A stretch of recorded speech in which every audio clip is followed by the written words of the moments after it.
I offer my most humble pranams at the lotus feet of beloved Bhagwan. Dear Swami, respected elders, dear brothers and sisters. In order to experience the omnipresence of our beloved Bhagwan, we need to live in the present. Swami would often say that, right? Don't think about the past. Past is past. Don't think about the future. Live in the present. It is no ordinary present. It is the omnipresent. What does it mean to let go of the past and future? One way to judge this is to see how we are feeling. Often we find fears and worries assailing us. Just think of this. Whenever we feel fear, we are living in the past. For example, when a dog barks and I am scared, why do I get scared? Why do I feel fear? It's because possibly I have experienced a dog bite myself or a dog attack, or possibly I have seen a dog attack or bark at somebody else. When I look at my 2-year-old daughter, she is fearless. She just goes towards any animal. But my 6-year-old daughter doesn't do the same. Why? Because now she has experiences. And these experiences from the past are the cause for fear. What we can say conversely is that whenever we feel fear, we are living in the past. In the same way, whenever we feel worry, we are living in the future. So, whenever we are assailed by fear and worry, which is most of the time these days, we are either living in the past or in the future. We are not living in the present. If we don't live in the present, how can we experience the omnipresence? How will it happen? In fact, I am reminded of how an entire industry has come because of our fear of the past and because of our worry of the future. Because we constantly live in the past and future. Which is this industry I am talking about? The insurance industry. Back in the times of Rama, Krishna or Jesus, there was nothing like insurance. There was no health insurance, there was no term insurance, there was no life insurance. Today we have insurance for everything. Do you know that the first ever insurance that came out was fire insurance? After the Great Fire of London in 1966, so many buildings got gutted that fire insurance was invented. But even then, the concept of insurance didn't become global. When did it become global? In 1940, in the heart of the Second World War. Not only did it become global, it also became mandatory because there were so many women who got widowed during the war, unfortunately. And because of that, mandatory insurance came in. And it came in more during the Second World War, not in the First World War. Why? Because during the Second World War, there was more media coverage of the war. As people became aware of what is happening, what has happened, the past, the fears of the past came in and brought in the worries of the future. And that's why the insurance became mandatory. And finally, the insurance industry experienced an explosion after the 1990s. Why? Can you take a guess? Because that was the time when technology grew and the internet came about. Now, we had the opportunity to share the fear from across the globe. That's what all these media channels do mostly. And therefore, having been exposed to fears from across the globe, we started insurance for everything. There have been multiple studies that have been conducted which show that there is a direct relationship between the exponential growth of non-life insurance and the internet. So you see, the more we start living in the past, the more fears we have, therefore the more worries of the future, and therefore the insurance industry is succeeding. Now I'm reminded of a beautiful incident that happened in 2010. It happened at a time when I was very worried of my future. Yes, I was about 28 years old and I wondered what the future holds for me. There were 4 big questions that bothered me, for which I needed to know the answers of. As I said, the fear of the past and the worry of the future has spawned the insurance industry. it has also spawned so many other industries as well. The astrology industry, the palmistry industry, the predictive industries, because everybody is keen to know the future so that they can take steps in the present to correct it, right? And therefore, people go to astrologers, palmists, mind readers, card readers, what all and what not. One such category is the Nadi readers as well. Now, the Nadis are extremely ancient and very potent writings done by great sages of the yore. It is said that, because we are a collection of our karmas, the sages could look into the future of each and every soul, and therefore they have written down the life history of each of these souls. Not only have they written down the life history, they have also written down which soul will come seeking this life history for improving his or her own life. And so we have sage Agastya writing the Agastya Nadi, sage Shuka writing the Shuka Naadi. There are, when we go to a genuine Nadi reader, the Nadi reader is able to tell you things from your past which only you know, and then based on that, they will find the exact reading, the palm leaf or whatever those leaves are, in which your future is written, and read out those future aspects for you. These Nadi readers spend a lot of time and energy dedicating themselves to this practice, which is a highly spiritual one along with it being a scientific one. And therefore, they charge nominal fees for these readings. But well, today commercialization has hit everything. So it is very difficult to distinguish between a genuine Nadi reader and a not so genuine Nadi reader, and there is no way you can know the effectiveness of the prediction. It's like visiting your dentist. Why do I say that? When my mother visited a dentist recently meaning about 5-10 years ago, the dentist said that the orthodontic treatment that she had received previously in her young years were not proper, and that is why her teeth are giving problem now. Now, just imagine, how was my mother to know whether the dentist she went to before was good or not? She has to undergo the treatment, and then years later you will come to know whether the treatment was correct or not. So, today that is the condition of all these predictive astrology, palmistry, numerology or Nadi Shastras, because you don't know who is genuine and who is doing it for the sake of commercialization. So, that is the sad part of it. You have to wait for it for 20 years to know whether that was genuine or fake. But anyway, this was the time when I had these questions, and my sister told me that there was a genuine Nadi reader in Bangalore. When I heard that there is this genuine Nadi reader, I got very interested. I asked my sister whether she could book an appointment for me with that Nadi reader. So my appointment was booked for the 12th of May, and I was very excited.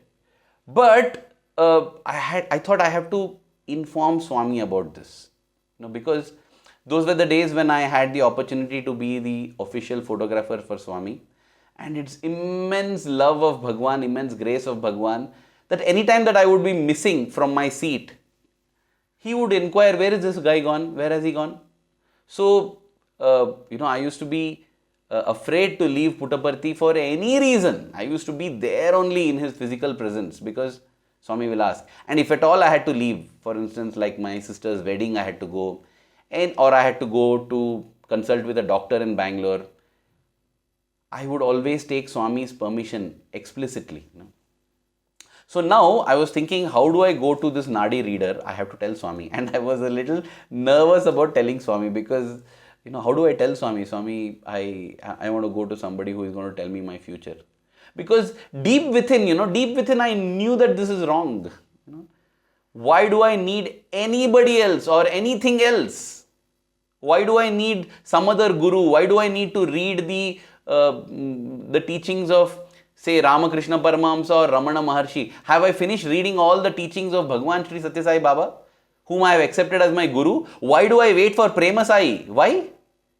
Isn't what Sathya Sai has given sufficient for me? But this is the nature of the mind. The mind always wants change and variety.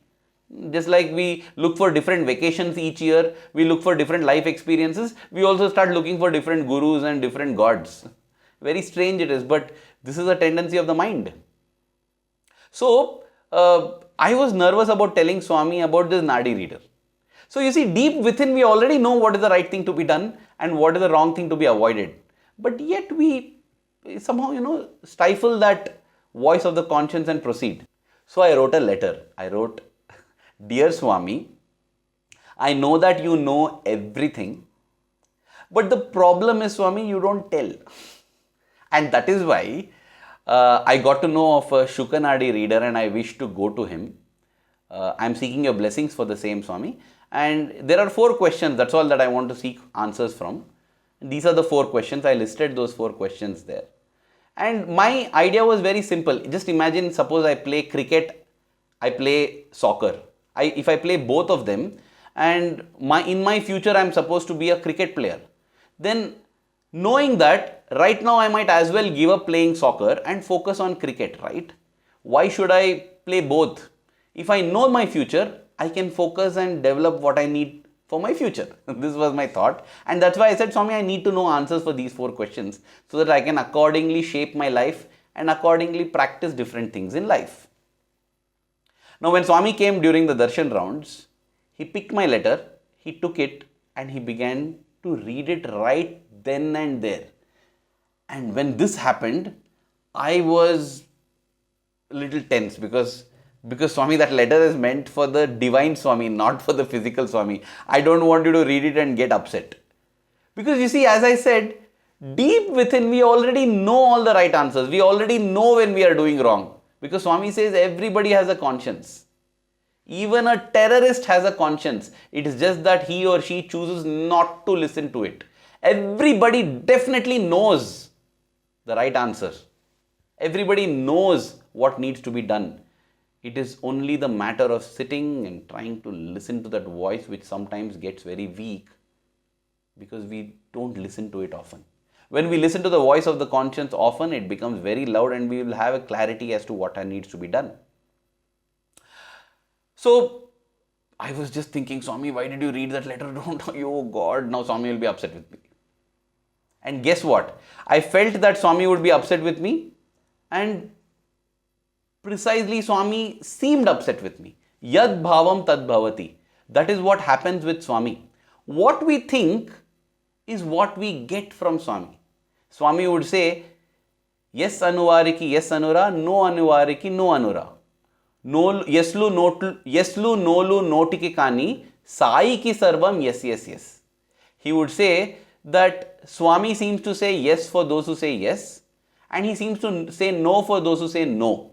But remember, yes and no are only for you, because for Sai it is always S, S, S. SSS is also Shri Sathya Sai. Why? So Swami says yes for everything. So when we say yes, we feel he is saying yes. When we say no, we feel he is saying no. Because Swami is always positive, yes. Plus and plus become plus, plus and minus become minus. So depending on what we say, we feel Swami is doing that. So when I think that Swami is upset with me, Swami appears upset for me. So, what happens in those scenarios is, when you think Swami is upset with you, even when he smiles at you, you feel, oh God, I know he is just smiling on the surface, but there is that something behind it. I know what is behind it, oh my God. At the same time, when you feel that Swami is fine with you, even when he seems to be upset, you are able to see that divinity.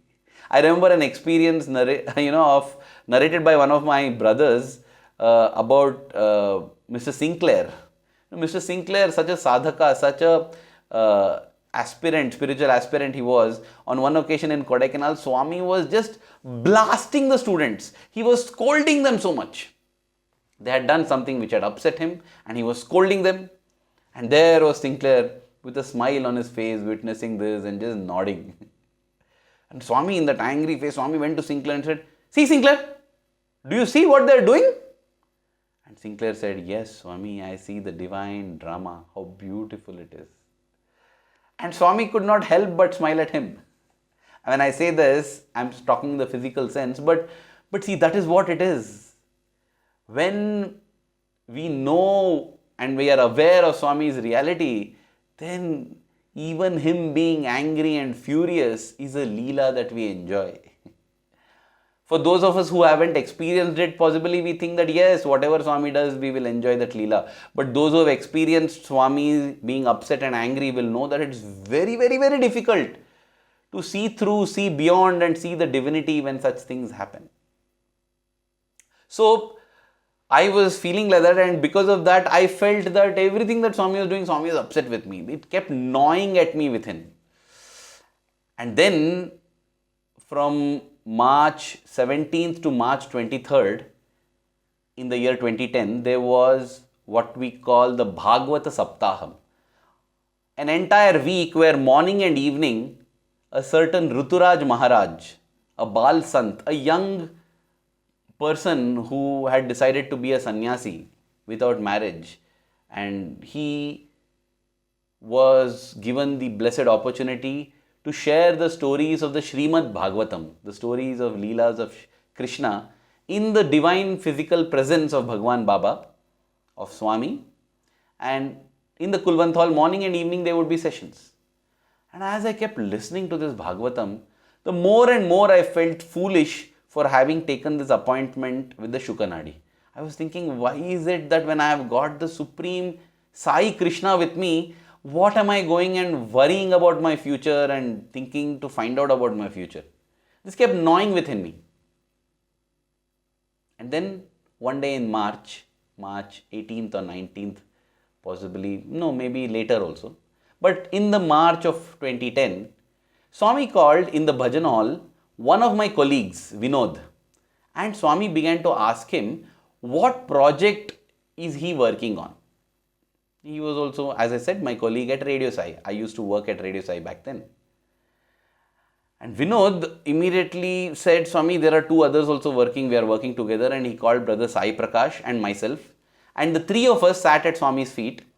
And we were explaining to him how we had taken up this project called Message of the Lord. The Message of the Lord was a 30-episode serial that was broadcast on Radio Sai back then. Now it isn't available online. But it was 30 episodes that had been written by Professor G. Venkatraman. And they were about the message of the Lord, the life and teachings of Bhagwan Sri Sathya Sai Baba. Each episode was about 20-25 minutes, and we had decided to work on that and release one episode every day as a countdown to Swami's 85th birthday. So this project was explained to Swami and Swami was happy. But I felt that Swami is happy with Vinod and Sai Prakash. I felt that Swami is not happy with me, because he told Vinod and Sai Prakash to take Pad Namaskar. But he didn't tell me.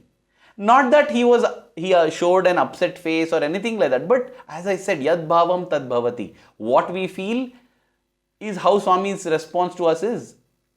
So I felt Swami is upset with me, and I decided to make amends then and there. So I said, Swami, please forgive me. And it was quite surprising for these two around me. Why is Arvind talking to Swami like this? I mean, Swami has so happily blessed a project, and Swami is telling, please, and this Arvind is telling, please forgive me. But I said that because I felt that I had done a mistake by trying to go for this Suka Naadi. So I said, Swami, please forgive me. On the spot, I invented a term and I said, Swami, it was because of Maya Murkhatvam that I decided to do what I wanted to do. Maya Murkhatvam. Maya meaning the delusion, the illusion where we forget that Swami is divine, and Murkhatvam meaning foolishness. So foolishness because of the delusion, and I just assumed that that was a word. I just said because of this Swami, because of Maya Murkhatvam, I wanted to go to the Nadi. And when Swami heard the word Nadi, his face seemed to change a little bit. So I quickly blamed my sister. I said, Swami, not me, Swami, my sister said that it would be a good idea to go to the Nadi, and therefore I went. But I don't want to go, Swami. Having heard the Bhagavatam, having realized that I have got Swami with me, why do I need all this, Swami? Why don't I live in the presence? I don't want any of this. A small smile came on Swami's face.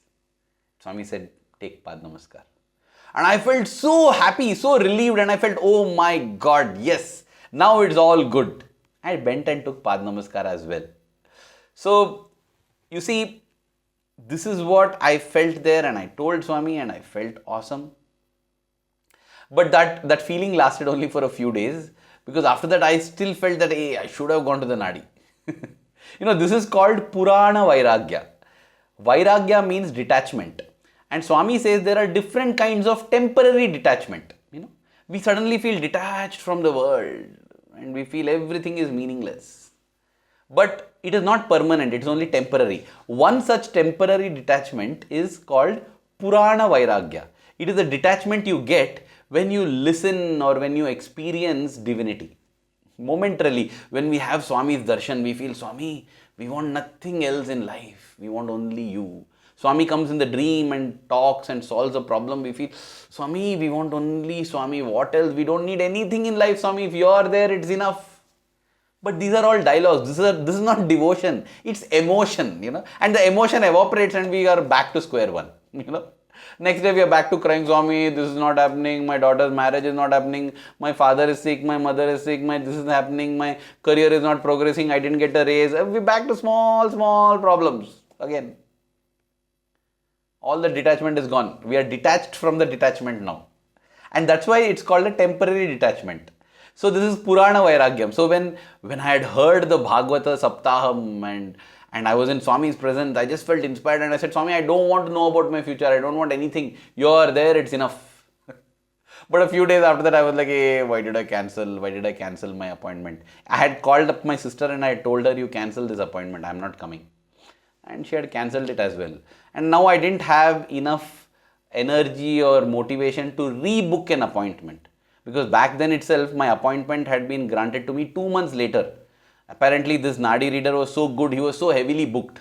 Appointments were available only 2 months later, and I didn't feel like again booking an appointment. So I just left it at that.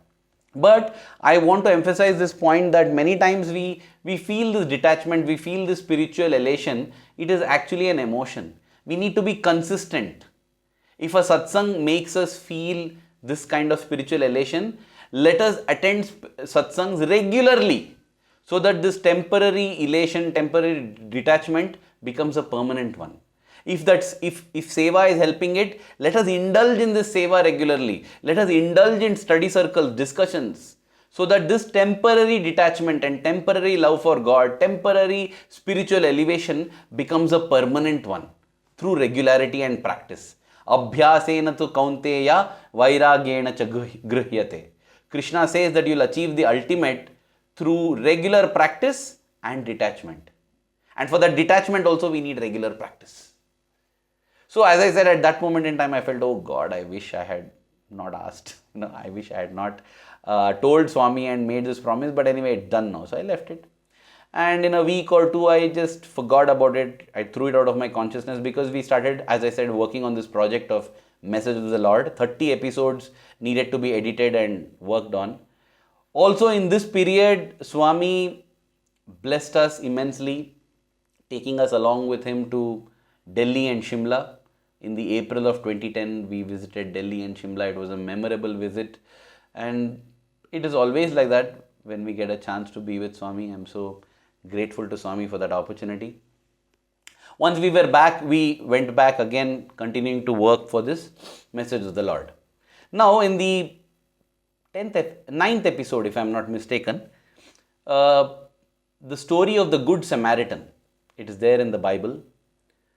This is the story, it's a parable that Jesus narrates to say who is a good neighbor. He tells the story of a man who was traveling and was attacked by robbers, and he was beaten up and he was lying there on the path. And when he was lying there, a priest walks by, ignores him, doesn't do anything for him because he's a priest. And then there is also a rich person who walks by without helping. And finally a man from Samaria, a Samaritan, comes riding his donkey. He's poor and he's supposed to be considered as a lower class, as not such a good person. But he is the one who tends to his wounds, gets down from his donkey, puts this man on the donkey, takes him, puts him in an inn, allows him to recover and recuperate. And then Jesus says, now tell me, who is a good neighbor? This is the story that we wanted to enact. And for that, we had actually hired a donkey and I was playing the role of the Good Samaritan. So the story of the Good Samaritan I have just told now. Now, as we were enacting this story, I was sitting on the donkey. I was wearing a special robe, robe that had been designed, a gown that had been made from sackcloth. And the shooting was going on. There was somebody hidden in the trees shooting from one angle and somebody else on the side shooting from another angle. We had gone to the hills behind Prashanti Nilayam, having rented this donkey from a washerman. Very, very difficult to control the donkey. Oh my God, it is so stubborn. And I was riding that donkey. Suddenly my phone began to ring. Now, within my dress, I was wearing a shirt and a pant actually. And in my pant pocket was my cell phone, mobile phone. It was a old type mobile phone, the kind that was there in 2010. And it began to ring loudly and it interrupted the video shoot. So I pulled up my gown and put my hand into my pocket, pulled out the phone to stop it from ringing. I saw it was one of my classmates, dear classmates from the college, from Sathya Sai college. So I picked the call and it was brother Ranganath Raju. And he said, Arvind, are you free for a moment? I said, right now I am sitting on a donkey and I am going to tend to a sick man. Because that is what I was going to do there. He was shocked. He said, what are you telling? I said, no, Raju, listen, I am doing a shoot over here. And what is it that is so urgent? He said, no, Swami told me to tell you something. Swami told him to tell me something. How? Because I am in Prashanti, I am in Puttaparthi and Swami was physically there. And this brother, he was traveling from Hyderabad to Bangalore in a bus and I was wondering, what is he saying? He said, no, I had a dream. And in the dream, Swami is speaking only with you. Swami said this, and quickly he told what Swami told him. And so he said, Swami told that I should tell this to you, but you should not tell this to anyone. I said, okay, fine. I said, listen, Raju, I am very, very busy now, as I said. Can I call you in some time? Because I would like to note down everything that Swami has said. And he said, okay, and I cut the call and I went back to the shoot. I sat back on the donkey. I went and helped that man who had fallen there. I made him sit on the donkey and I took him along, I did the role and it was well shot and it was part of that documentary. Now, once I got back to the studio, Radio Sai studio, I went there and I removed my costume and got ready, came back into my normal white and white dress. And I thought now is the time that I'll call this Ranganath Raju. But before I could call him, I received another phone call. This time it was from my sister in Bangalore. And she said, Arvind, I'm missing you. I was like, what happened? Why are you suddenly missing me? She said, I'm missing you because you would have been here. What? She then reminded me that it was the 12th of May and that was the day I had an appointment with the Suka Naadi, right? And now listen to this. I used to never go out and that is why she used to look forward for whenever I would come to Bangalore, and this was one opportunity and I had cancelled it. So she said that therefore I'm missing you, if you had not cancelled it, I would at least get to see you today. And even as she said that, I had goosebumps all over my body. I suddenly realized some amazing thing had happened. So I quickly called up this brother Raju and I told Raju, now tell me what Swami said in the dream. And as he said point 1, point 2, point 3, point 4, I realized that each of those points were answers to each of those questions that I had written in the letter to Swami. I had written, right, Swami, you know the answers, but you don't give the answers. These are the 4 questions I would like to seek from the Suka Naadi. Here was Swami providing an answer. And guess what, dear brothers and sisters? My Nadi appointment was at 10:30 in the morning on the 12th of May. But on the 12th of May at 10:30 in the morning, I was sitting atop a donkey on top of a hill somewhere in a remote rural India.